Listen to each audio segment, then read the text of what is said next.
Hello students, we are here back once again with a new topic from the business studies of class 12th, and this time the name of the topic is staffing. Students, in our last video we have discussed the main function or one of the important functions of management, that is organizing. So in that series only, this is the next function of management.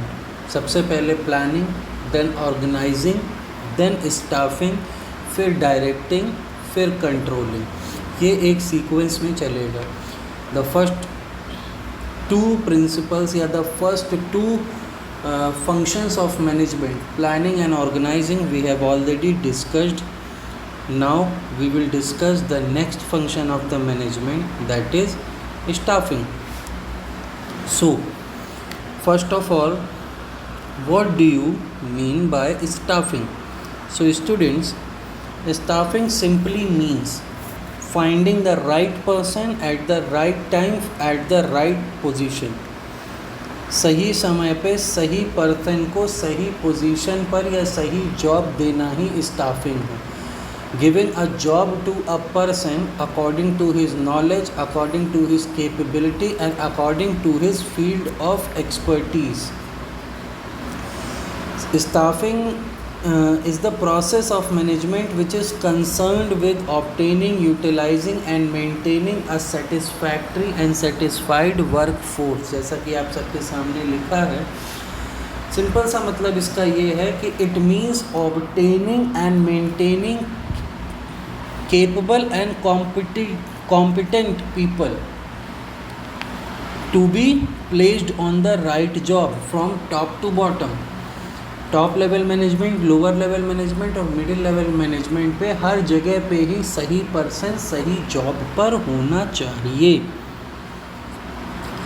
जो job उसको दी जाएगी वो according to his qualification, according to his work of expertise होना चाहिए. भाई अगर मान लीजिए बंदा फाइनेंस का है और आप उसको मार्केटिंग की जॉब दे देंगे तो he will not be able to survive and he will not be able to prove himself. If he is an expert of finance, so the job should also be related to finance. तो ये simple सा मतलब है staffing का. अगर हम इस importance की बात करें तो बेटा इम्पोर्टेंस देखो बहुत सीधी सी है. पहले तो यही इम्पोर्टेंस है कि that the jobs should be filled with competent persons. Competent person का मतलब हो गया कि वेरियस जॉब्स के लिए the right person should be selected, the right person should be assigned that particular job. और अगर आप ऐसा करते हैं then only you can expect a better performance from the employees and from the organisation और from the departments. By proper staffing ensures higher performance, simple. And staffing also ensures the continuous survival and growth of the enterprise. If there are good employees, they are placed very well and they are doing their work accordingly, then there are a lot of chances for the survival and growth of the organization. और ये point तो हर जगह आपने पढ़ा है कि optimum utilisation of human resources. So simply staffing helps in the optimum utilization of resources, which means it avoids overstaffing. ये ऐसा नहीं है कि आपके ऑर्गेनाइजेशन में 10 लोगों की ज़रूरत है, आपने 20 रख रखे हैं, या आपने फाइनेंस डिपार्टमेंट में मार्केटिंग के लोग रख रखे हैं या मार्केटिंग डिपार्टमेंट में फाइनेंस के लोग रख रखे हैं. तो ओवर स्टाफिंग या पुअर स्टाफिंग नहीं होनी चाहिए. जो आपका ह्यूमन रिसोर्स है, ह्यूमन रिसोर्स का मतलब समझते हैं, जो आपके एम्प्लॉयज़ उनका ऑप्टिमम यूटिलाइजेशन होना चाहिए. मतलब बहुत ज़्यादा वर्क प्रेशर भी उनके ऊपर ना हो और उनको सही जगह पर प्लेस किया जाए ताकि वो अपने परफॉर्मेंस और अच्छे तरीके से प्रेजेंट कर पाएँ. And next is the improves job satisfaction and morale. तो simply students, proper staffing improves job satisfaction and morale of the employees, which means that employees should be given fair return and rewards in return of their works. अगर उसके काम के बदले में उसको proper return और rewards मिलते रहेंगे तो उसके अंदर अपनी जॉब को लेके सेटिस्फैक्शन बढ़ेगा और उसका मोरल, उसका मोटिवेशन बूस्टअप होगा. तो student, these were the some important points related to the importance of staffing. अब हम लोग बात करते हैं staffing and human resource management की. ह्यूमन रिसोर्स मैनेजमेंट मतलब हो गया HRM. What is the connection between human resource management and staffing? भाई सिंपल सी बात है, human resource management may be defined as the art of procuring, developing and maintaining competent workforce to achieve the goals of an organization in an effective and efficient manner. HRM का काम क्या है? उसका काम है या वो एक पर्टिकुलर प्रोसेस है जो एम्प्लॉयज़ को सेलेक्ट करता है, प्रोक्योर करता है, उनको ट्रेनिंग देके उनको डेवलप करता है और उनको सही प्लेस पर जॉब प्रोवाइड करा के या जॉब पोस्ट प्रोवाइड करा के हेल्प करता है ऑर्गेनाइजेशन की, ताकि वो अपने गोल्स को इफ़ेक्टिवली और एफिशिएंटली अचीव कर सके. ठीक है स्टूडेंट्स, तो इस तरीके से स्टाफिंग और ह्यूमन रिसोर्स मैनेजमेंट आपस में कनेक्टेड हैं. अब जैसे HRM की कौन कौन सी ड्यूटीज़ हो सकती हैं, मतलब searching of qualified people, job analysis, collecting information about job, उनका सिलेक्शन कैसे होना है, कंपनसेशन कैसे दिया जाना है, इंसेंटिव्स कैसे दिए जाने हैं, प्लेसमेंट कैसे होगा इनका, ट्रेनिंग कैसे होगी, उसके बाद उनकी कंप्लेंट सुनना, उनके ग्रीवेंसेस सुनना, उनको सिक्योरिटी प्रोवाइड करना. They think for the welfare of the employee. So these are some basic activities which are included in human resource management. अब अगर हम बात करें कि what is how it has been evolved, so evolution of human resource management को देखिए 3 हिस्सों में बांटा गया है. That the present day human resource management has evolved from a number of interrelated departments, जैसे कि labor relation officer, personnel manager and human resource manager. सबसे पहले लेबर वेलफेयर ऑफिसर, उसके बाद personal manager and then human resource manager. अब जो है इसी के साथ अगर हम आगे चलें, that what are the steps in staffing process, तो ये स्टेप इसी सीक्वेंस में चलेंगे.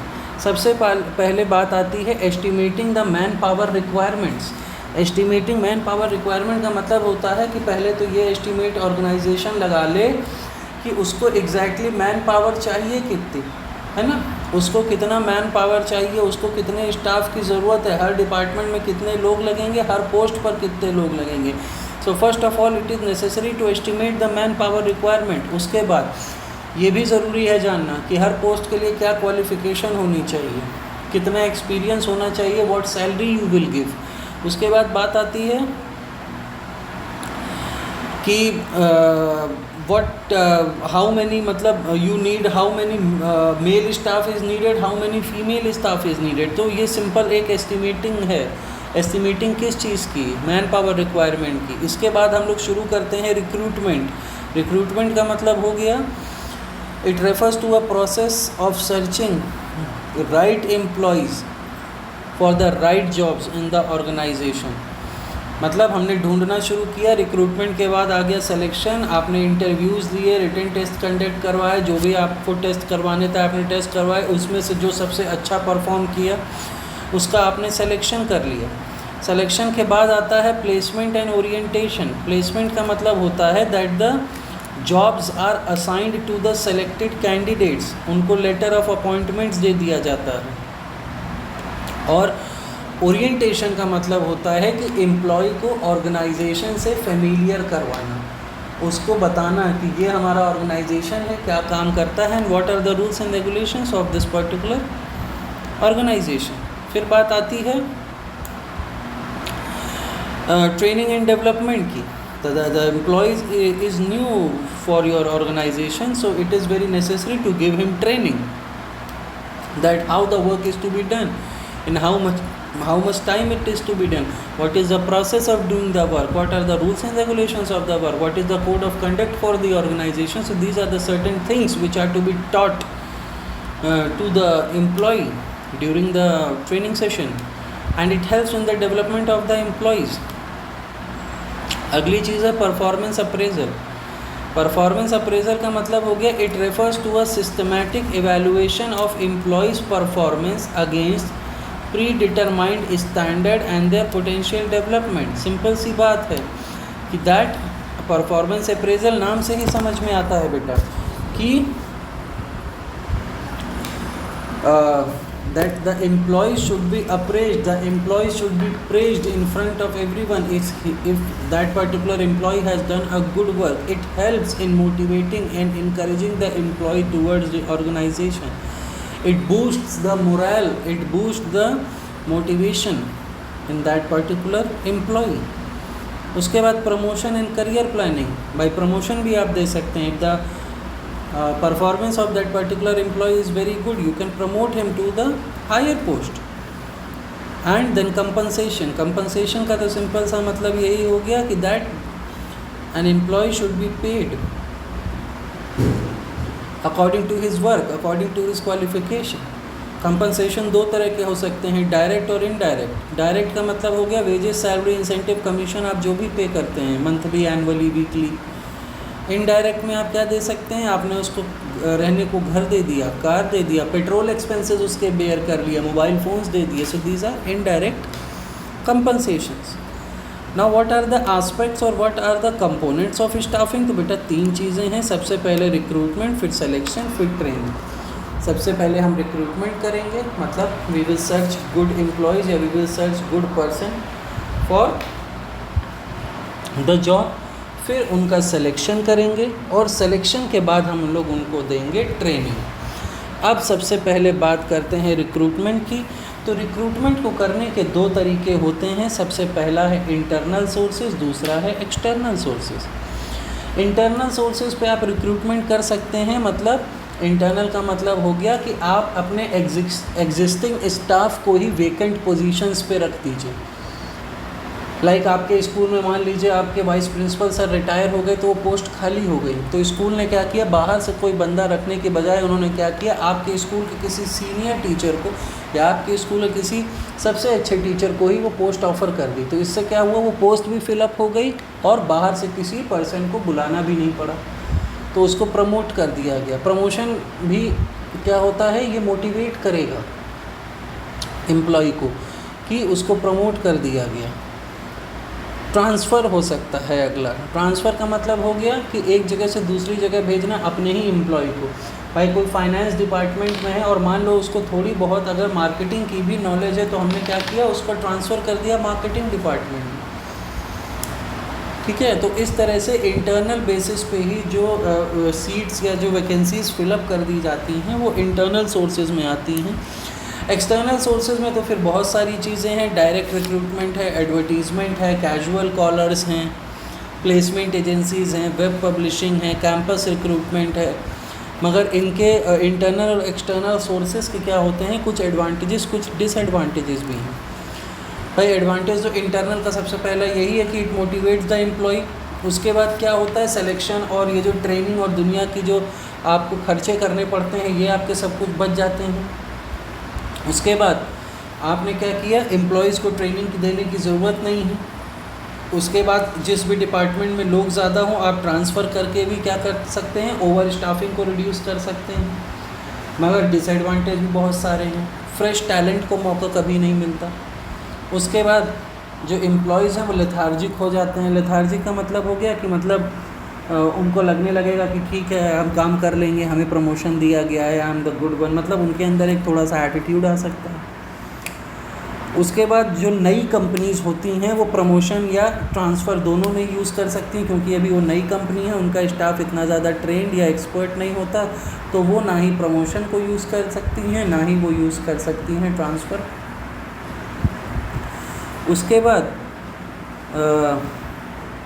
It may effect the productivity of the organisation also. Fresh talent को भी जगह देना बहुत ज़रूरी है।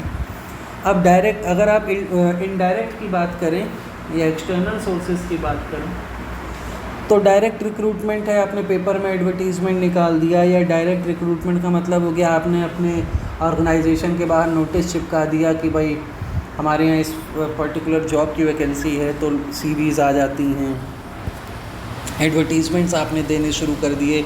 एम्प्लॉयमेंट एक्सचेंज में बात कर ली, प्लेसमेंट एजेंसीज़ बहुत सारी होती हैं। अच्छा, इनके मेरिट्स बहुत ज़्यादा हैं। सबसे पहले आपको चॉइस बहुत ज़्यादा मिलती है, फ्रेश टैलेंट आपके पास बहुत ज़्यादा आता है, इतने सारे बायोडेटाज एंड सीवीज़ आएंगे कि आपके पास बहुत सारी चॉइस होगी एक अच्छा एम्प्लॉय चुनने के लिए। और कॉम्पिटिटिव स्पिरिट होती है कैंडिडेट्स के अंदर कि they want that particular job, तो वो अपना बेस्ट परफॉर्म करते हैं। पर ये एक लेंदी प्रोसेस है, ये डिसएडवांटेज है, ये एक लेंदी प्रोसेस है, ये एक कॉस्टली प्रोसेस है।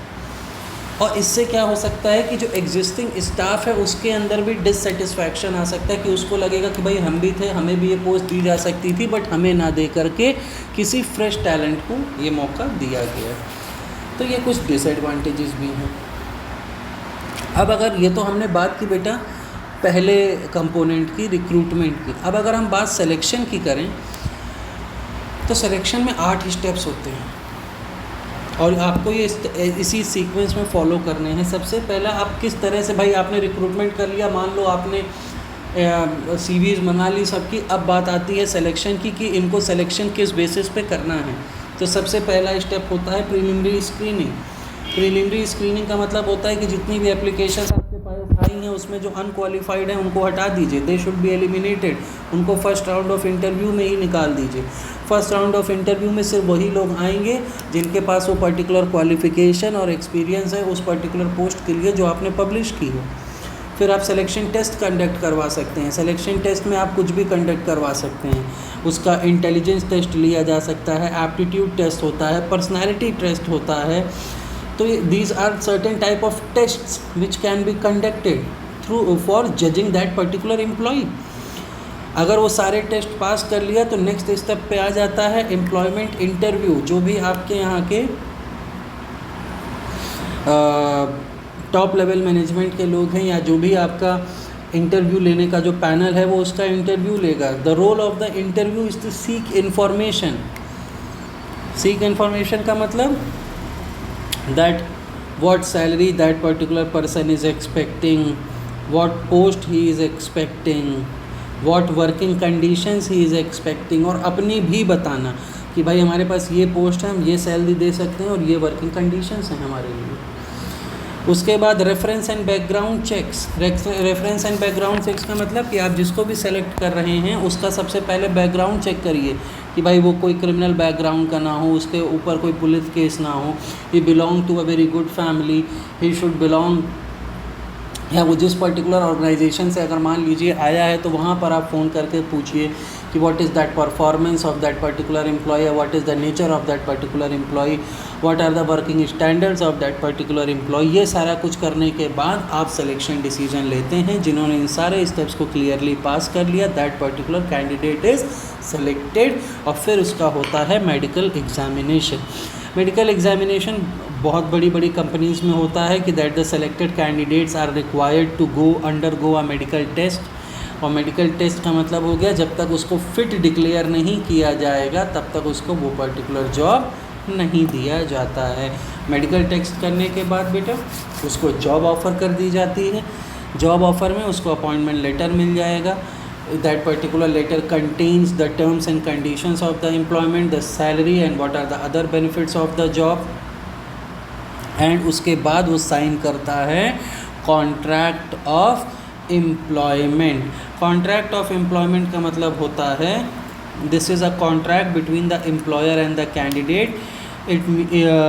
द कॉन्ट्रैक्ट में contain the information regarding the job, duties, responsibilities, date of joining, salary, what are the other benefits which will be given to that particular candidate, what are the hours of the work, if you have to apply for the leave, then what are the procedure, what are the rules and regulation, and what are the disciplinary rules of that particular organization. और इस contract को sign करने के बाद ही selection का process पूरा हो जाता है और हम लोग आ जाते हैं अपने थर्ड स्टेप पे, that is training and development. Training का सिंपल सा मतलब होता है, it refers to the process of increasing knowledge and skills for the employee for doing a particular job. उस पर्टिकुलर जॉब को करने के लिए उसकी नॉलेज एंड स्किल्स को बढ़ाने के लिए उसको ट्रेनिंग प्रोवाइड करना. ट्रेनिंग प्रोवाइड करने से क्या होता है भाई, पहली बात तो it is a very systematic process, it is a continuous process, it improves his skills, है ना. It training aims at to enable the employee to perform the present job in more better manner. And then the development means the overall growth of the employees. So this is a particular very long process of training and development of the employees, which is very necessary to be given to every employee, because that particular employee is new to your organization, so he should know about your organization, he should know about your working process. Now what are the methods of training? So the methods of training are two, students. First of all, on the job training, and then off the job training. On the job training and off the job training का मतलब simple सा है कि on the job training का मतलब होता है it refers to the method that are applied to the workplace. And off the job का मतलब होता है it is a method in which training is provided to the employee away from the job. मतलब on the job में उसको training वहीं provide किया जाएगा जहाँ पर उसको वर्क करना है, और ऑफ द जॉब में क्या होगा, उसको ट्रेनिंग किसी और प्लेस पर देंगे बट वर्क वो कहीं और करेगा. बहुत से ऑर्गेनाइजेशंस होते हैं जिनके ट्रेनिंग सेंटर्स उनकी वर्क प्लेसेस से अलग होते हैं. कुछ बहुत से ऑर्गेनाइजेशन ऐसे भी होते हैं जिनके ट्रेनिंग सेंटर्स उनकी वर्क प्लेस पर ही होते हैं. तो it depends on the organisation that which particular system that particular organization is following. And these are some important points of training and development for the employees and for the organization.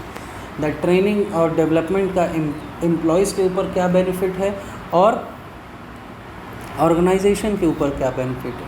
इसी के साथ end में there is a difference between on the job and off the job training.